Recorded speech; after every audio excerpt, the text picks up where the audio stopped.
Hello guys, welcome back to our twin and daily. ഇന്നത്തെ ഞങ്ങളുടെ യാത്ര അത് ബസ്സിലാണ് ഗൈസ്. ഞങ്ങൾ ഇരിഞ്ഞാലക്കുട വരെ പോവാണ്. അപ്പൊ ഇരിഞ്ഞാലക്കുടയിൽ എന്താന്നല്ലേ, ഇരിഞ്ഞാലക്കുട ബാങ്കിലേക്കാണ് ഞങ്ങൾ പോകുന്നത്. ഒരു അത്യാവശ്യമായിട്ട് ബാങ്കിലേക്ക് പോകാനുണ്ടായിരുന്നു. അപ്പൊ ഇരിഞ്ഞാലക്കുട ബാങ്കിലേക്കാണ് ഞങ്ങൾ പോകുന്നത്. വേറൊരു സ്പെഷ്യാലിറ്റി ഇരിഞ്ഞാലക്കുടക്ക് ഉണ്ട് കേട്ടാ. നമ്മുടെ ഏറ്റവും പ്രിയപ്പെട്ട ആദിമോളുടെ വീട് ഇരിഞ്ഞാലക്കുടയിലാണ്. അതെ ഗൈസ്, എൻ്റെ വീട് ഇരിഞ്ഞാലക്കുടയിലാണ്. നമ്മുടെ ടോമിനോടെ വീട് ഇരിഞ്ഞാലക്കുടയിലാണ്. ഇന്നസെന്റിന്റെ വീട് ഇരിഞ്ഞാലക്കുടയിലാണ്. നമ്മുടെ ഇടവേള ബാബുവിന്റെ വീട് ഇരിഞ്ഞാലക്കുടയിലാണ്. ഞങ്ങളുടെ വീട് ഇരിഞ്ഞാലക്കുടയിലാണ്. അപ്പൊ ഇത്രയും സ്പെഷ്യാലിറ്റി ഒക്കെ ഉള്ള ഇരിഞ്ഞാലക്കുടയിലേക്കാണ് ഞങ്ങൾ പോണേ. ഇരിഞ്ഞാലക്കുടയിലേക്ക് ഞങ്ങൾ പോയത് ബസ്സിന് അപ്പൊ ഊരകം വരെയാണ് ഞങ്ങള് ബസ്സിന് പോയത്. അത് കഴിഞ്ഞിട്ട് ആദ്യയുടെ അച്ഛൻ വന്നിട്ടാ. ആദ്യയുടെ അച്ഛന്റെ ഓട്ടോയ്ക്കാണ് ഞങ്ങൾ പോകുന്നത്. ബാങ്കിൽ കുറച്ച് ലാഗ് ഉണ്ടായിരുന്നു. അപ്പോൾ ഇവര് ഓട്ടോറിക്ഷയിൽ വെയിറ്റ് ചെയ്തു. ഇത് നിന്റെ പഴയ വീടിന്റെ വഴിയാണ് കണ്ടുകൊണ്ടിരിക്കുന്നത്. ഞാൻ ഇങ്ങനെ ഓരോ സ്ഥലവും ഇങ്ങനെ പറഞ്ഞു കൊടുക്കായിരുന്നു. ഇന്ന സ്ഥലം എന്ന് പറഞ്ഞ് പറഞ്ഞു കൊടുക്കായിരുന്നു.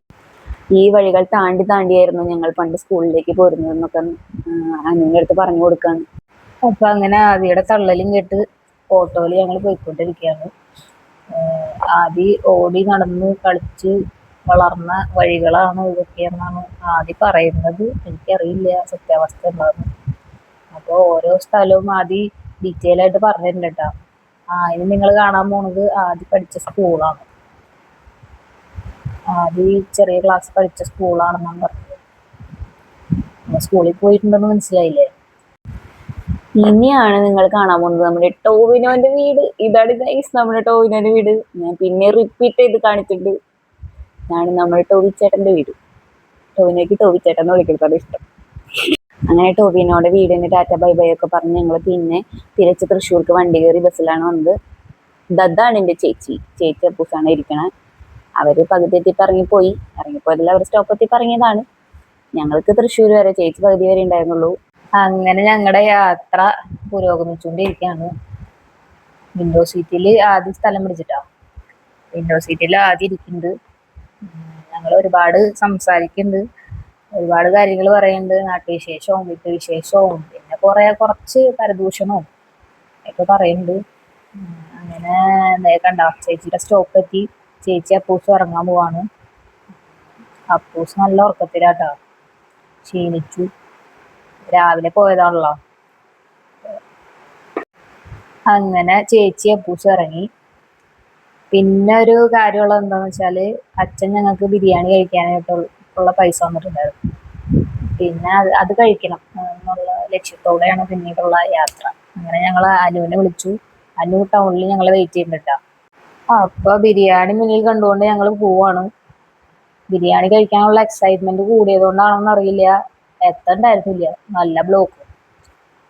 അങ്ങനെ ബസ്സിൽ കുറെ നേരം ഇരുന്നു. ആ സമയം കുറച്ച് ബോറടിച്ചുട്ടാ. കാരണം അച്ചുമണി ഉറങ്ങി.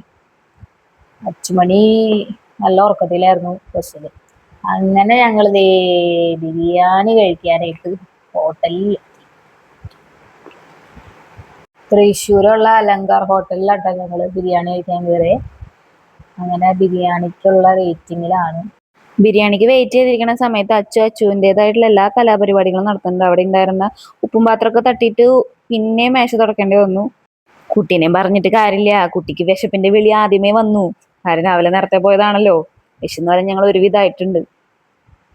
അങ്ങനെ ടേബിളൊക്കെ വൃത്തിയാക്കി. ഞാനും അനുവും ബിരിയാണി ആയിരുന്നു പറഞ്ഞത്, ചിക്കൻ ബിരിയാണി ആയിരുന്നു പറഞ്ഞിരുന്നത്. അപ്പോൾ അനു ഇല്ലേ, എൻ്റെ ഹസ്ബൻഡ് അനു, ആള് മീൽസ് ആണ് പറഞ്ഞത്. ആള് ബിരിയാണി പറഞ്ഞില്ല, വെറും അഹങ്കാരം. ഉച്ച സമയമായതുകൊണ്ട് നല്ല തിരക്കുണ്ടായിരുന്നു. ആദ്യം അനുവിൻ്റെ മീൽസാണ് വന്നത്.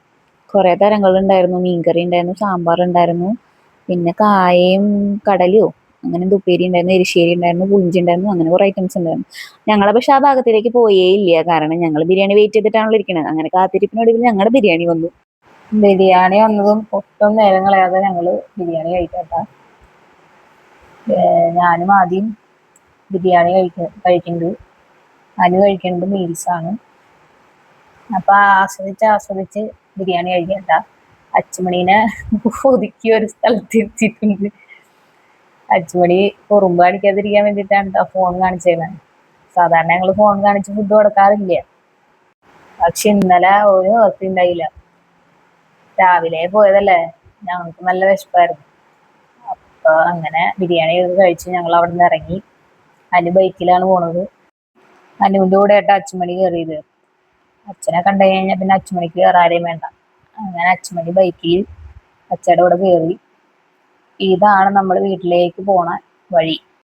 ഇത് നമ്മുടെ തൃശ്ശൂർക്കാരുടെ അഹങ്കാരം, ശോഭ സിറ്റി. ഇതറിയാത്തവരാരും ഉണ്ടാവില്ലല്ലോ. എന്നാലും ഇപ്പൊ അറിയാത്തവരാരെങ്കിലും ഉണ്ടെങ്കിൽ കണ്ടോട്ടെന്ന് വെച്ചിട്ട് വീഡിയോ എടുത്തതാട്ടാ. ഇത് ഇന്നലെ എടുത്ത വീഡിയോ ആണ് ഗൈസ്. ഇന്നലെ സംക്രാന്തി ആയിരുന്നല്ലോ. അപ്പോ നമ്മള് മീറ്റ് വാങ്ങാൻ പോയി. നമ്മൾ സ്ഥിരമായിട്ട് വാങ്ങണ മാർക്കറ്റിലേക്കാണ് പോയത് കേട്ടാ. നമ്മൾ എത്തുന്നതിന് മുമ്പ് ലെഫ്റ്റ് സൈഡിൽ പാഡി മാർക്കറ്റ് ഉണ്ട്, അവിടെയാണ് നമ്മൾ പോയത്. അവിടെ നിന്നാണ് സ്ഥിരം വാങ്ങിക്കാറ്. അവിടെ പോയപ്പോൾ കൺഫ്യൂഷൻ ആയിരുന്നു, ഏത് വാങ്ങണം, ഫിഷ് വാങ്ങണോ, മീറ്റ് വാങ്ങണോ, ചിക്കൻ വാങ്ങണോ, ഏത് വാങ്ങണം എന്ന് കൺഫ്യൂഷൻ ആയിരുന്നു. അങ്ങനെ ഒരു വിധത്തിൽ കൺഫ്യൂഷൻസ് ഒക്കെ മാറി ഒരൈറ്റം എടുത്ത് നമ്മൾ ഇറങ്ങി. ബൈക്കിന്റെ ഫ്രണ്ടിൽ നിന്ന് കരിഞ്ഞത് കൊണ്ട് തന്നെ നമ്മുടെ അച്ചു അവിടെ നിന്ന് വീട്ടിലേക്ക് നമ്മുടെ കൂടെയാണ് വന്നേട്ടാ. ഞങ്ങളുടെ രണ്ടുപേരുടെ ഇടയിലിരിക്കുമ്പോൾ വെയിൽ കൊള്ളില്ലേ, ബൈക്കിന്റെ ഫ്രണ്ടിലിരിക്കുമ്പോൾ നല്ല വെയിലാണ്. ഇവനാണെന്നുണ്ടെങ്കിൽ വെയിൽ ഭയങ്കര അലർജിയാണ്. കാരണം അവന്റെ അച്ഛന്റെ മോനാണ്. അപ്പൊ ഇന്നത്തെ വീഡിയോ ഇത്രേ ഉള്ളൂ കേട്ടാ. എല്ലാവരും ലൈക്ക് ചെയ്യുക, ഷെയർ ചെയ്യുക, സബ്സ്ക്രൈബ് ചെയ്യുക. പിന്നെ എന്തെങ്കിലും സജഷൻസ് ഒക്കെ ഉണ്ടെങ്കിൽ, എന്തെങ്കിലും പോരായ്മകളൊക്കെ ഞങ്ങളുടെ വീഡിയോയിൽ ഉണ്ടെങ്കിൽ കമന്റ് ചെയ്തോളൂ കേട്ടാ. അപ്പോൾ ഓക്കെ, ബൈ ബൈ.